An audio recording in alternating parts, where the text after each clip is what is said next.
Welcome, explorer of worlds, to our video today. In the waning years of the Second Age, as the shadows of Sauron's malice stretched far across Middle-earth, a tale of oath, betrayal and redemption began to unfold, a tale that would echo through the ages, binding the fates of kings, warriors and spectres. The Stone of Eric, a massive, spherical stone of deep black, was brought from the sinking Isle of Numenor by Isildur, one of the last faithful of that doomed land. Placed upon the hill of Eric in the White Mountains, this stone, a relic of the Lost Realm, symbolized the enduring bond between the Dunedain and the Vala, the guardians of the world. Its placement on Middle-earth was not just a gesture of remembrance, but a beacon of hope and a solemn vow for the future. Isildur, bearing not only the weight of his people's legacy, but also the burden of impending war, sought the allegiance of the men of the mountains.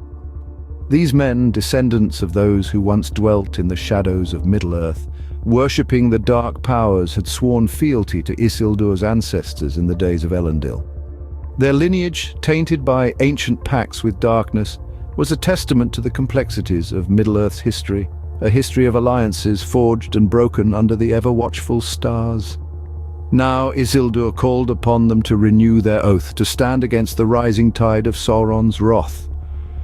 Yet, when the last alliance of elves and men marshaled their forces against the Dark Lord, the men of the mountains faltered. Their hearts ensnared by fear and the lingering whispers of their ancient allegiance to darkness, they broke their solemn vow, turning away from the call to arms. In his wrath and despair, Isildur cursed them at the Stone of Eric. His words, born of a king's fury and a warrior's sorrow, declared that they would find no rest until they fulfilled their oath. Thus were the dead men of Dunharrow bound to the shadowy paths of the dead, their spirits tethered to the mortal realm, unable to pass beyond until their dishonor was redeemed. The paths of the dead, winding beneath the haunted slopes of the Dwemoberg, the haunted mountain, became a place of dread. Those who dared to walk these paths seldom returned, ensnared by the chill grip of fear or the whispering shadows of the dead. Stories were told of a great shadow that dwelt there, the king of the dead, a spectre of might and malice, leading his host of wraiths in an endless march of despair. For centuries the curse remained unfulfilled, the dead men lingering in their twilight existence, a tale of warning and woe whispered in the halls of Gondor. The Stone of Eric stood silent, a solemn witness to the oath that bound the fate of the living and the dead, a testament to the power of redemption and the enduring legacy of Numenor in the struggle against darkness. As the Third Age dawned, and the shadows once again crept across the lands of Middle-earth, a glimmer of hope emerged. Aragorn, son of Arathorn, Isildur's heir, emerged as a beacon of light in the darkness. Bearing the weight of prophecy and the hope of the free peoples, he embarked on a journey that would lead him to the very heart of shadow and despair. Guided by the lore of the Dunedain and the counsel of the Lady Galadriel, Aragorn journeyed to the Dim Holt, the door to the paths of the dead, accompanied by the loyal of his kin and companions. There before the Stone of Eric, under the mantle of night, Aragorn called upon the dead men to fulfill their oath at last. His voice, carrying the authority of kings and the power of his ancient lineage, stirred the hearts of the spectral host. Bound by their oath and Isildur's curse, they agreed to follow him.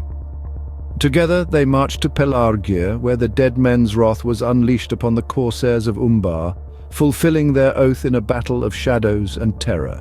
With their oath fulfilled, Aragorn released the dead men of Dunharrow, granting them the peace they had been denied for so long. Thus the curse of Isildur was lifted, and the dead men of Dunharrow passed from the circles of the world. The Stone of Eric remained a silent witness to the oath that bound the fate of the living and the dead, evidence of the power of redemption and the enduring legacy of Numenor in the struggle against darkness. This tale, now woven into the very fabric of Middle-earth's history, speaks of the consequences of broken vows, the weight of ancient curses, and the redemptive power of honor and courage. It serves as a reminder that even in the darkest of times, hope can kindle the fires of redemption, leading the way to a new dawn. Thus concludes today's video, Explorer. We hope you liked it and will venture on and explore our library. If you have any requests for videos that you think you or your fellow explorers would enjoy, please comment below. Also, we invite you to subscribe to our channel to join our fellowship.